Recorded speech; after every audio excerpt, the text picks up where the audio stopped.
Welcome to Pivot Parenting, where we help parents of teens overcome regret and disappointment to find peace and connection in every situation. I'm Heather Frazier, your parenting expert. Journey with me to discover effective parenting tips, improve family relationships, and build a brighter future for your kids. Buckle up, things are about to get better. In today's episode, you're going to gain actionable tips for effective teen discipline, improving communication, and building trust. You'll understand 3 hidden mistakes for more clarity and confidence in your role as a parent. You'll know simple and clear ways to stop behaviors you don't want happening anymore. Fear will dissipate and you'll gain peace around your teen's future. You'll know how to best approach any situation with control of your emotions and love for all. You'll feel so confident that regret and disappointment will be a thing of the past. And be sure to stick around for the very end, where I have a special surprise gift just for you. Welcome, my friend. We have a lot to cover, and so I want to get right into it. There are a few things that, over my years of coaching, in my own parenting brain and with friends and family, I see really great parents do without even realizing it, and it holds them back and harms their family relationships. I've distilled the bulk of these habits into one of 3 categories that I want to share with you so that you can recognize and change any that you're doing. Again, I want to reiterate, I believe that you are a great parent, that you're doing your best. That's why we're all here learning together. I'm so happy that you're here, and I want to give you the best information possible for your time. I know that you're busy. With that, number 1, I like to call this the happily ever after syndrome. This can also be identified as being perfect, good, or getting what I expected and planned or hoped for out of myself, out of life, out of my kid. This parent, they did all the things right. School, work, following the rules, marriage, had kids, and now this parent is expecting things to fall into place because they checked off all the boxes to their very best ability. They believe that their marriage will be successful, that their kids will embrace their values, that good health will abound. And sure, there will be hiccups along the road, but generally things are going to be what was hoped for. Basically, if parents are asking any type of question that implies things are not going according to plan, that something or someone has gone terribly wrong, they are buying into the happily ever after syndrome. Why does this cause regret and kill connection? Because expectations are a huge chunk of our happiness. When we don't get what we want, we behave badly when left unchecked. Regret is formed most commonly by the coulda, woulda, shoulda game. Sounds kind of like, if I'd only said the right thing, known what was happening, stepped in at a different point. Or if they would have told me, if they would have not lied, if they would have done differently. Or it can sound like, this situation is not what we wanted, what we planned for. It needs to change before anything else can. Looking for reasons why something is the way that it is helpful only for diagnostic purposes to make sure we don't repeat past mistakes or that we learn from our mistakes. Understanding is helpful, but when we spin out in the past, and we know we're doing this because it feels very urgent, all-consuming, and different scenarios and conversations and outcomes are constantly barraging your brain and conversations, it's wasting energy on a fruitless endeavor, and this builds regret and even resentment. When you're in this place, parents scramble to regain control. They typically become aggressive, passive-aggressive, and completely withdraw or ghost. Typically, humans bounce around between these 3 options, trying to land on solid ground, somewhere that feels safe and in control. But the problem is solid ground control doesn't live in any of these places. It's created from within. And this is a skill that I help all my clients master. Now, we've all been on the receiving end of this kind of behavior when people are trying to manipulate or control us into getting what they want. It's grappling for control. And what do? Exactly what our teens do when we act like this. They ghost, they get angry, they push back, they rebel, they lie. All the things that we think they need to stop doing before things can get better in our home and in our relationship. But we don't see that our loss of the happily ever after dream is making us not our best, and our behavior is encouraging exactly what we don't want from them. So what do we do instead? I'm going to give you the other two mistakes and then wrap up what to do instead for all three at the very end. So stick around, it's the best part. Number 2, the second hidden mistake to avoid for better connection with your teen is the age-old question that every human searches for. Am I good enough? This shows up all over in our parenting. It can sound like, did I do a good job teaching them? Will they be honest and decent adults? Will they love me and want to come back for holidays and to visit and call me and keep me in their life? Will others reject or judge my kids? Do my parents approve of me and of them? Does my spouse appreciate all that I do? Is our future going to be okay? Will they be happy? Is God pleased with my efforts? Are my spouse, my child's achievements or successes valued and good enough? Have I done enough? Because the to-do or the to-accomplish list is never not growing. We all know this. Have I taught them enough? This one particular question, have I taught them enough, is very specific to pre-launch nerves. As the senior year is wrapping up and they're getting ready to move out, parents are dying over knowing if their kid knows how to do laundry, if they're going to be a slob, if they know how to cook, and navigating adult life. So why does this question, am I good enough, cause regret and kill connection in our relationships? Parents making this unseen mistake are buying into the common cultural perspective that we're good enough is based off of what we have done, who we are, and as parents, how well our kids turn out, according to us, our families, our peers. Parents often see their kids as part of themselves, and so when their kid is in rehab, they've failed. And if they get into an Ivy League college, they've won. This is essentially using our kids as a means to feel successful. It's objectifying them. This kills any real connection because we're using them, needing them to be something for us for our emotional benefit. Nobody likes playing this role, and they're going to withdraw from us, and we will reject any part of them that isn't meeting our need to feel good enough. Regret all over the place when we don't know our actual child, just what we want to know about them and who they should be so that we know we did a good job. Besides objectification, this is playing into an unhealthy codependent relationship style. We need for them to be happy, healthy, and choosing what we want for them to be able to answer the question of, am I good enough? Because there isn't boundaries around each individual. It's looking outward to them, to life, to know if we're good enough and if they're good enough.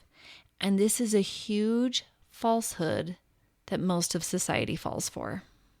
Hi there. I just want to pause and let you know if you are struggling to make sense of your teen's behaviors, emotions are running wild, and you're looking to turn things around to have the family you dreamed of while rocking them to sleep, I would love to talk to you. I want to give you a special, powerful gift 30 minutes with me, my friend, you'll walk away with more confidence, clarity, and understanding of what the issue is and your next best step in resolving any situation you bring to me. It's completely free. I love families and want to help yours be wildly happy and successful. Book this call by visiting my website, heatherfraser.com. Remember, Fraser is spelled with a Z-I in the middle. And don't worry, the link is also in the show notes. I look forward to meeting and helping you. The third hidden mistake to avoid for better connection with your teen is the desire to avoid emotional discomfort. This can present in so many ways, too many for me to cover, but the top ways are parents not wanting to deal with their own wounds and insecurities, so they want their kids to manage them through their obedience. Like, I just need you to play along with grandma or dad or anyone's shenanigans to keep them happy so I don't have to deal with their bad behavior, instead of setting boundaries and facing our own wounds. Keeping the house spotless because I don't feel like I have control or I feel unsafe in my life when everything isn't in its proper place. I'm definitely not saying that you should have a messy house all the time, but it's okay to have a messy house sometimes. A lot of my clients find that this makes them feel very unsafe. And that is something that we need to deal with so we don't toss that wound onto our child. Avoiding or butchering really important topics or conversations, like what you found on their phone or in their drawer, sex, substances, emotional health, how you really think and feel, apologies. Basically not saying the thing or being so emotional that you say it poorly. The goal is to not boil over, but to manage smaller discomforts in a timely manner so that we don't eventually blow up all over our kid. And yes, everyone does this, but wouldn't it be nice to minimize it so it's every once in a while, maybe a tenth of what it currently is? This is totally possible. The next one is needing to feel like the smartest person or to be seen as perfect, because you need to feel credible. It is uncomfortable to see when we're wrong and your teen or your spouse was right, or you just messed up. But this is where true connection and respect actually begin, because everyone sees it. Everyone sees when somebody else got it wrong. So just to own it, not to convince or gaslight or downplay, but to embrace the discomfort of being human and imperfect. It is a more freeing place than the parent who is white knuckle clenching to a false sense of self could ever imagine. To let go and just be like, you're right. I did that poorly. I shouldn't have said that. You were right. I was wrong. It's one of the most liberating things, but uncomfortable. Another one is being uncomfortable and trying to mess with the circumstances to fix it. You don't like their friends, so you try and convince your kid that their friends aren't good. You don't like feeling unwanted or unneeded, which, by the way, is normal for kids to withdraw from parents and embrace their peers more readily. So parents complain, try and guilt their kid, or act unlike themselves to convince teens to like them. Parents who don't like kids' grades, so they threaten, nag, and micromanage until their kid gets good grades because they can't stand knowing that their kid might fail. Not owning your role in the situation, blaming their kid, spouse, circumstance for feelings. It's another way we try to avoid them. Also, thinking that people should feel good all the time and believing that something is wrong when you or your kid are experiencing something unpleasant. Spoiler, this makes emotions bigger and harder to understand and solve for. So tragic. And a surprise one that most people don't see is not seeing your goodness, your skills, abilities, and strengths. So many parents think that this is vain or proud or sinful to own the best things about themselves. Parents often mistakenly believe that thinking it's good or humble or holy to only focus on what they don't like about their parenting. Nope. Because when we feel like a bad parent, we behave more along those lines. You cannot punish yourself to good behaviors and loving relationships. You can't beat yourself up. You have to love your whole self, as is, to really love your kids well and connect with them. This is emotionally excruciating for many, to own that they are good and talented. But not doing it is a huge block in every relationship, including that with your teen. So why does avoiding emotional discomfort cause regret and kill connection? My friend, humans are all sensation chasers. Pretty much every decision, every moment of every day, we are deciding what to do based on how we want to feel. There are physical sensations like hunger, being tired or energized, desire. And then there are emotional sensations, wanting to feel important, valued, loved, safe. And all emotions work in one way. Are you ready? Pay me now or pay me later, but either way, you're going to pay me. We pay for the emotions that we chase and choose. Now, this can be really great or unhelpful. I want you to think of it as purchasing something with either credit or cash. Credit is based off of a future hope of getting. Cash is paying upfront right then.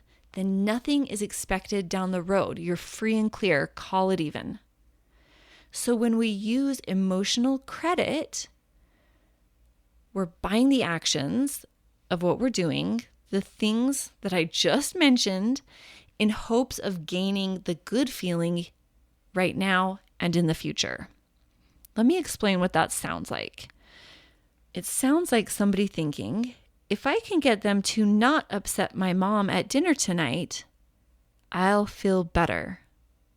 Or if I avoid talking to them about their conversation that I overheard and just try to be sneaky and get them to tell me without telling them that I heard, then I won't have to be so uncomfortable. Or I can't admit to their perspective being valid when I overreacted because then I would look stupid. So I'll just downplay it and hope it doesn't come up again. Or I'm going to hound them until their grades come up and make sure they don't forget, because that would be catastrophic and I cannot deal with that. Or when your kid comes to you upset, you can just say, well, that was Dad's idea. You better just go talk to him. But it really wasn't Dad's idea. Or not entirely. Or it can be calling your daughter's best friend's mom and letting her know what a brat she raised because of the text thread that you just saw that your daughter showed you, which is clearly unkind, and your daughter is in tears and you cannot deal with that. Or it can be an inability to accept praise. Offer countering examples of how it's not true, passing the compliment onto someone else that was involved, or dismissing and downplaying it, because it is so uncomfortable just to say thank you and really feel the truth of their compliment. These are all ways that we avoid the discomfort that is current and needs payment. When we pay cash, we don't pay later, we pay now. We say sorry, we say you're right. We ask hard questions and seek to understand, and we sit and listen without justifying, defending, or explaining. We embrace discomfort now rather than putting it off for a later, much larger payout that credit demands. We always pay more when we use credit. Paying with credit always brings regret because nobody wants to pay more than something is worth, especially when it wasn't even good to begin with. Like those poor credit behaviors. So much regret when days, months, years, and decades go by and a parent looks back and says, why didn't I say or do this back then? Avoiding emotional discomfort kills connection because that's the actual foundation of connection. Being honest, showing love, vulnerability, and being uncomfortable. You could be rejected. That hurts. So fear keeps us in unhelpful behaviors, safe and alone, and we model this for our kids, and then they don't know how to connect with us, and it's a circle that keeps going until we are the ones who need to break it and show our kids that scary things, like being honest, showing love and vulnerability, even when we could be rejected or it wouldn't go well, are the ways to get what we want in relationships when it comes to connection and intimacy and unconditional love. That is what we want. But the price for that is a cash payment of discomfort in our emotions and exposing the most vulnerable, sensitive parts of ourselves to the people that we want to connect with. Definitely don't throw them up on Facebook or Instagram. But when you're talking to somebody that you really love and want to grow closer to, that is the price. Let's look at these 3 hidden mistakes one more time.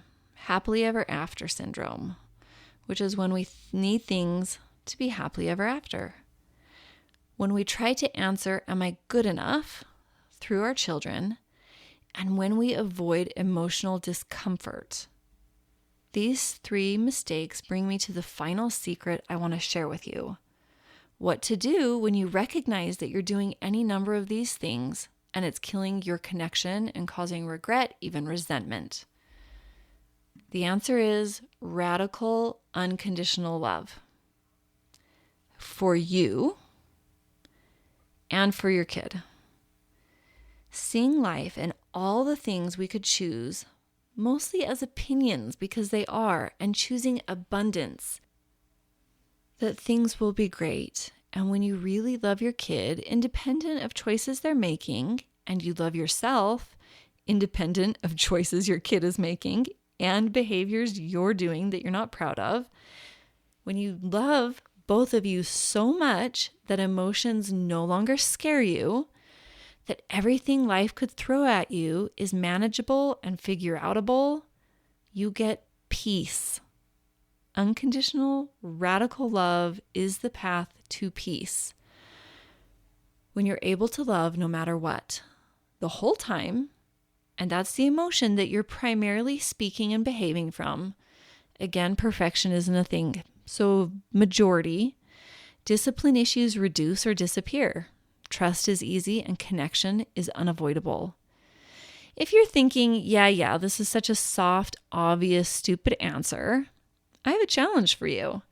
Next time you're parenting your tween, teen, or young adult and run into a problem, pay attention to what emotion you're primarily behaving from.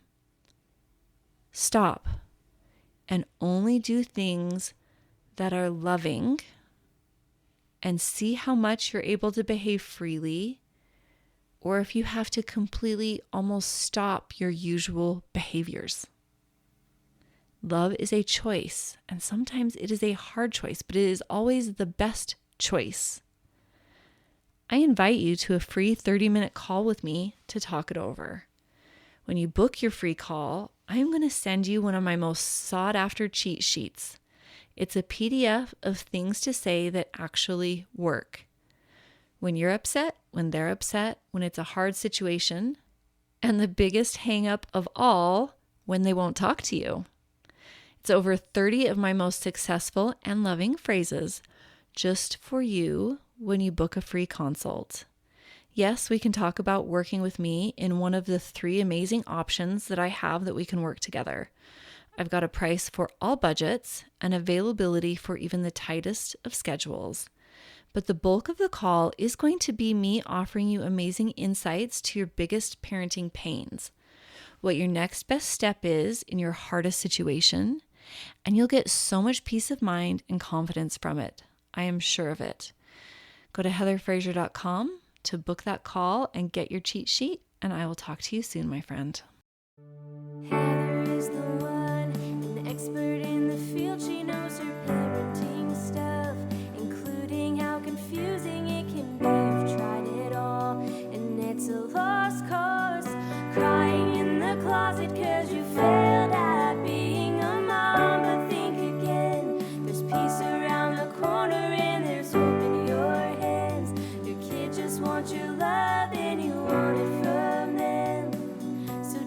pity.